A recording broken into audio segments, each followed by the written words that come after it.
नमस्कार। मैं GRS news के लिए गिरीश सिकरवार। आज अपने नए वीडियो में हम बात करेंगे फ्रीबी योजनाओं की और उस पे पड़ने वाली आर्थिक व्यवस्था पर असर की।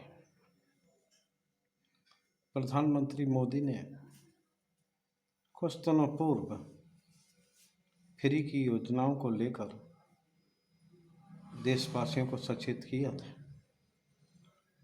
और कहा था कि फ्री की योजनाओं के कारण देश की आर्थिक स्थिति पर कुप्रभाव पड़ता है, लेकिन कैबिनेट की बैठक में उन्होंने खुद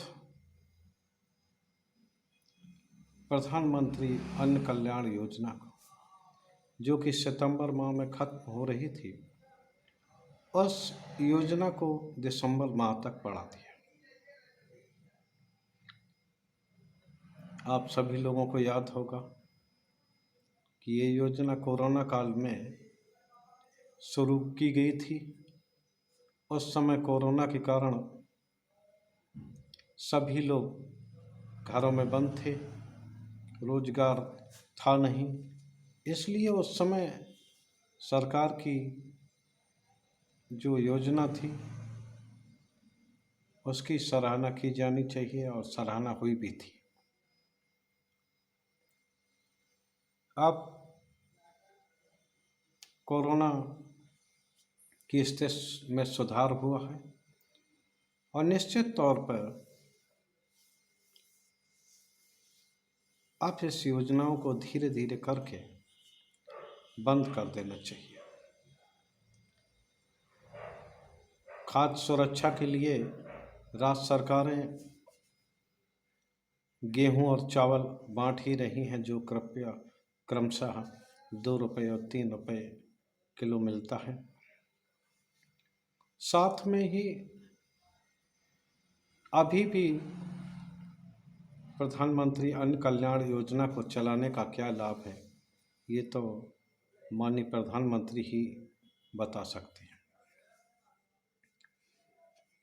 सुप्रीम कोर्ट ने अपने एक टिप्पणी में, हालांकि उन्होंने आदेश नहीं किया, लेकिन एक टिप्पणी जरूर की थी कि क्या किसान सम्मान निधि या प्रधानमंत्री अन्न कल्याण योजना को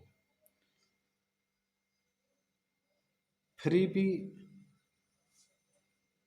योजना में शामिल किया जा सकता है क्या?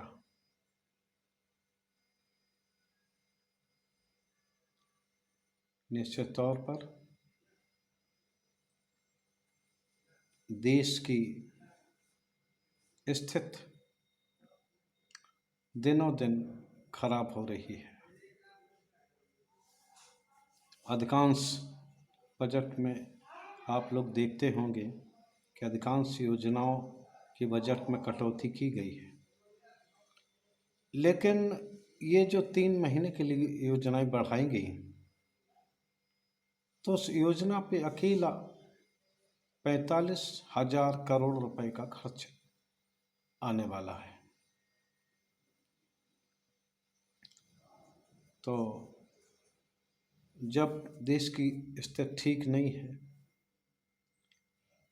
तो ऐसी योजनाओं को चलाने का क्या लाभ है और ऐसी योजनाएं क्यों चलाई जानी चाहिए?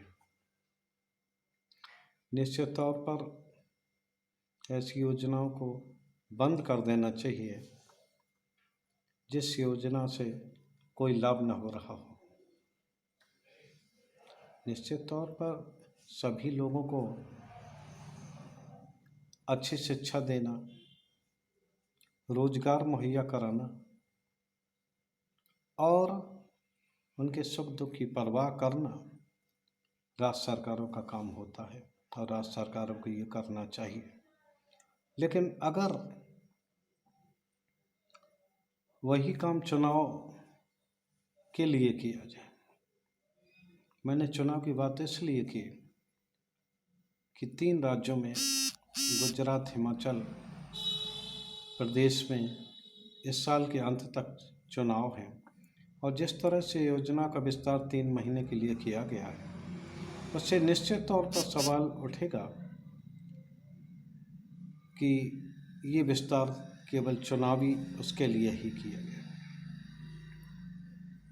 भाई, चुनाव लड़ने के लिए तमाम दल घोषणाएं करते हैं। अभी प्रधानमंत्री गुजरात में की गई केजरीवाल की योजनाओं को, जिसमें उन्होंने फ्री बिजली और अच्छी शिक्षा देने का वादा किया था, को मुफ्त की योजनाएं बताया था।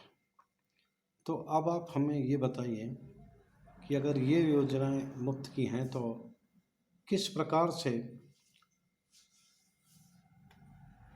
कि 45,000 करोड़ रुपया केवल 3 माह के लिए अन्य योजना पर खर्च करना कहाँ की समझदारी वाली बात है। निश्चित तौर पर सभी राजनीतिक दलों को, ये कोई एक दल की बात नहीं, कोई साइकिल बांट रहा है, कोई लैपटॉप बांट रहा है, कोई अन्य सोने चांदी की वस्तुएं बांट रहा है, कोई साड़ियाँ बांट रहा है। चुनाव जीतने के लिए विभिन्न राजनीतिक दल तमाम हथकंडे अपनाते हैं, लेकिन निश्चित तौर पर सभी राजनीतिक दलों को मिलकर यह सोचना चाहिए कि आखिर जब देश की आर्थिक स्थिति अच्छी नहीं है तो निश्चित तौर पर उन योजनाओं का भार भी देश ही पर पड़ना है। इसलिए निश्चित तौर पर कोई भी घोषणा करने से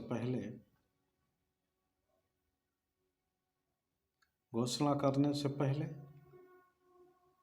सोचना चाहिए राजनीतिक दलों को और उसके बाद ही इस पे विचार करना चाहिए कोई योजना लाई जानी है कि नहीं लाई जानी। निश्चित तौर पर सभी राजनीतिक दल मेरे सुझाव पर विचार करेंगे और ऐसी कोई योजना नहीं लाएंगे जिसपे कि आर्थिक स्थिति पर उसका असर पड़ता हो।